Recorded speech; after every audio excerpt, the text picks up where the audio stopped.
What is the most stupidest way you've heard someone die? Male story 1.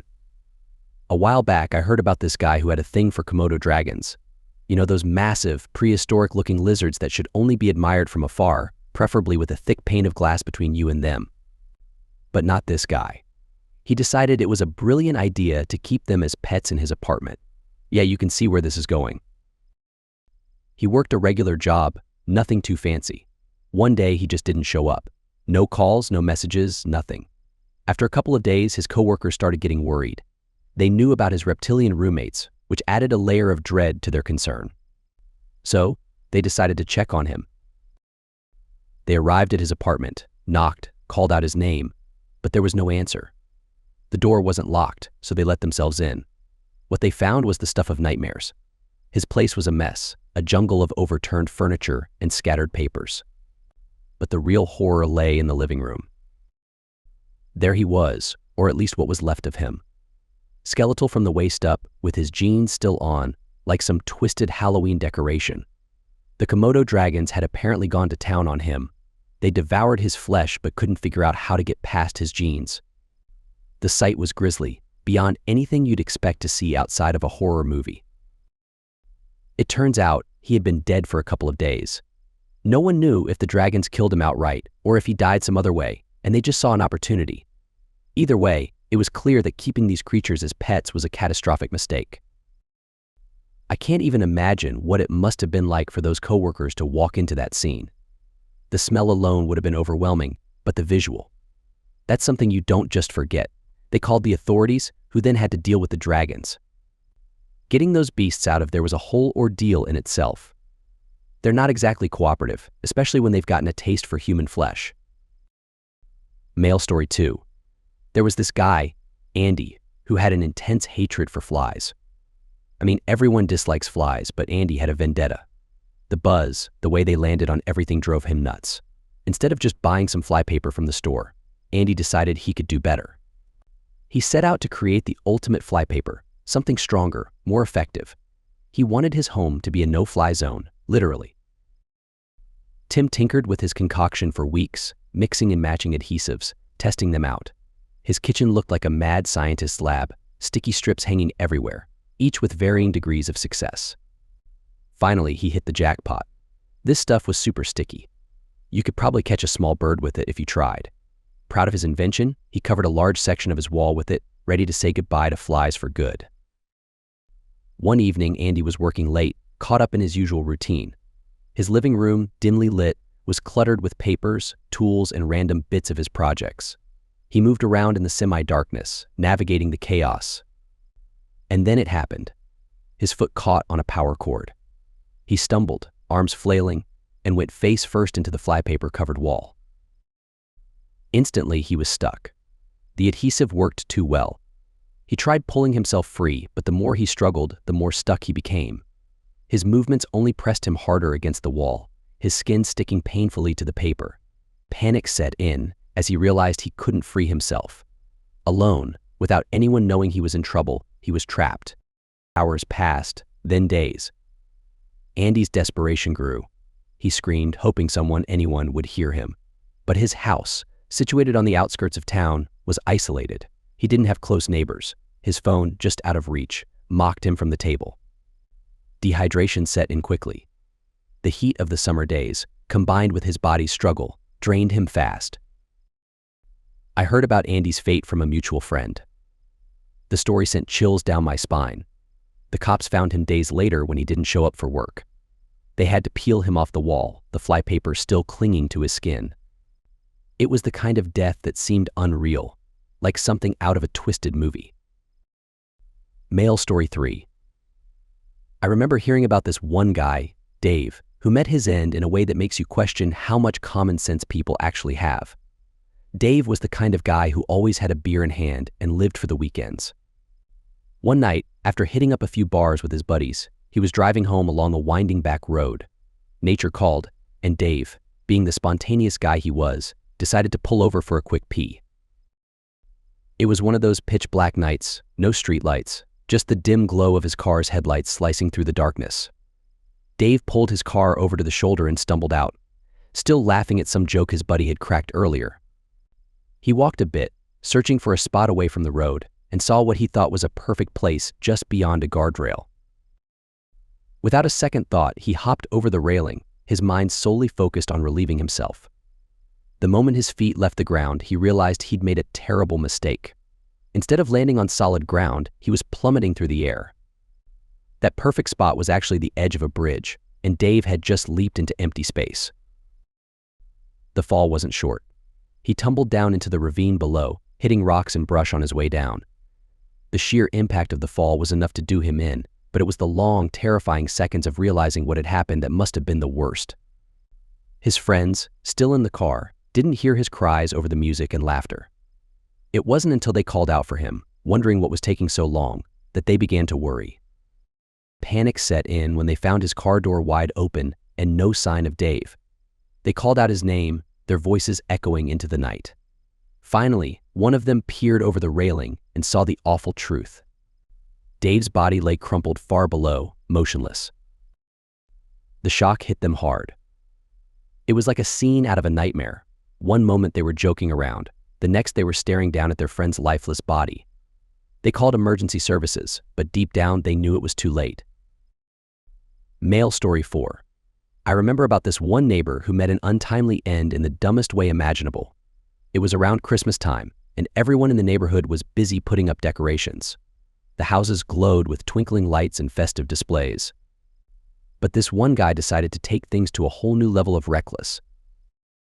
The dude chose to climb onto his roof to put up Christmas lights during a thunderstorm. At night, alone. I mean, who does that?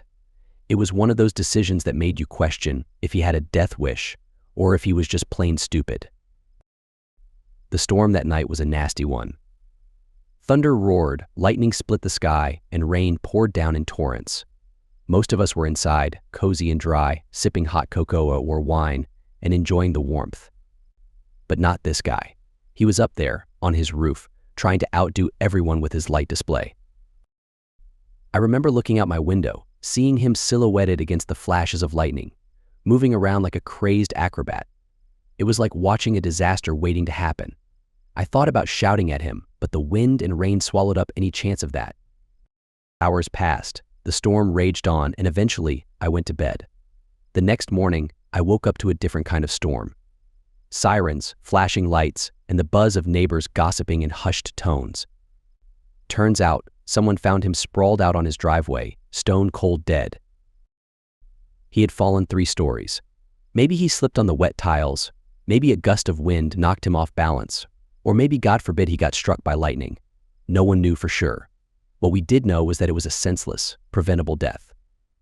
Seeing his lifeless body on that driveway was a grim reminder of how fragile life is and how one stupid decision can snuff it out in an instant.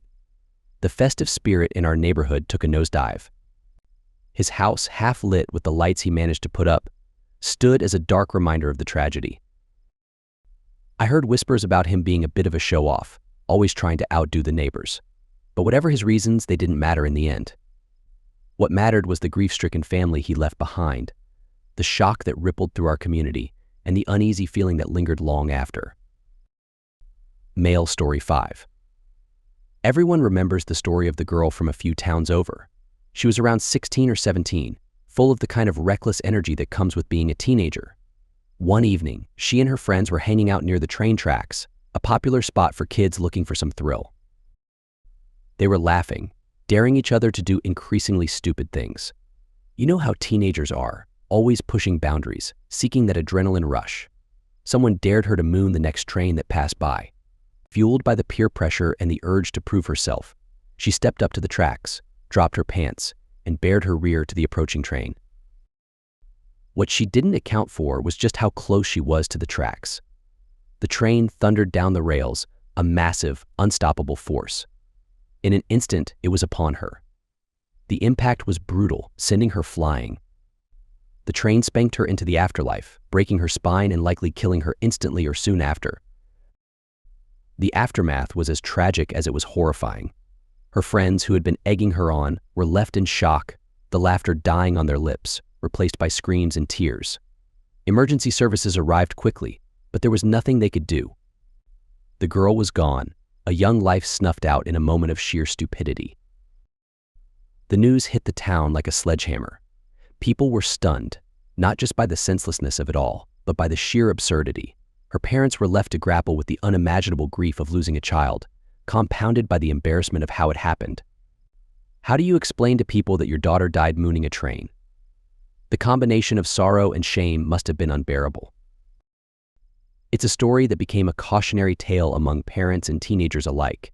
It's a reminder of how fleeting life is and how quickly a moment of foolishness can turn fatal. Every time I hear a train whistle now, I think of her and the unimaginable pain her family went through. I often wonder what was going through her mind in those final moments. Was she still laughing, caught up in the dare, or did she realize too late the danger she was in? Male story 6. Driving down the interstate, I witnessed one of those moments you can't unsee. It was a regular day, clear skies and light traffic, when the tranquility shattered. Two cars clipped each other. One lost control, spun around like a wild top, and slammed into the barrier. It ended up backwards in the left lane, the front completely crumpled. I was right behind him, managed to brake in time, coming to a full stop. My heart pounded as I watched the driver inside, clearly shaken, probably dazed from the impact. I waited, scanning the road for a safe moment to get out and help.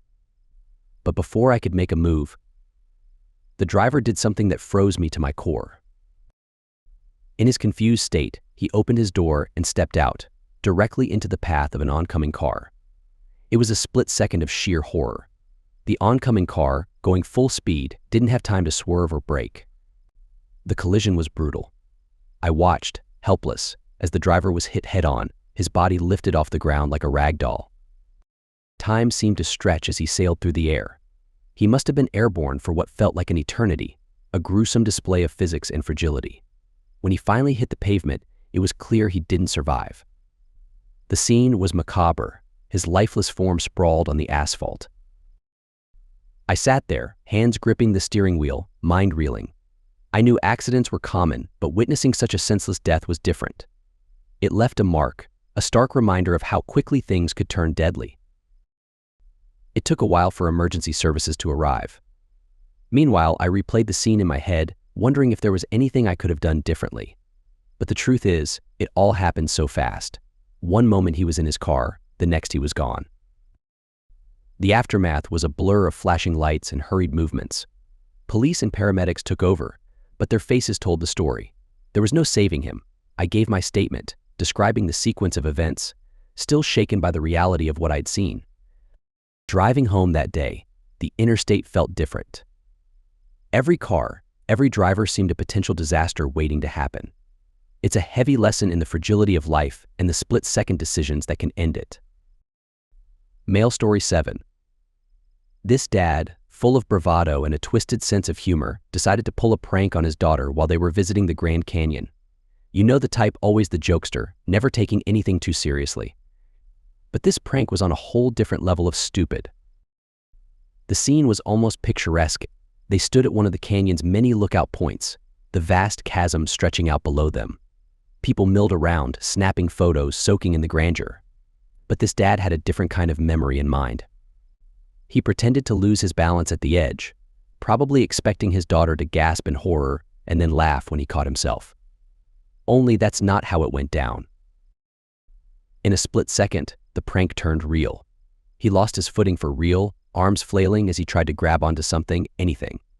The look of sheer terror must have flashed in his eyes as he realized there was nothing to save him. He plummeted over the edge, falling into the abyss. The echoes of his scream likely mingled with the stunned gasps of onlookers. His daughter, who was there to enjoy a day out with her dad, witnessed the whole horrifying scene. One moment, she was probably rolling her eyes at his goofy antics.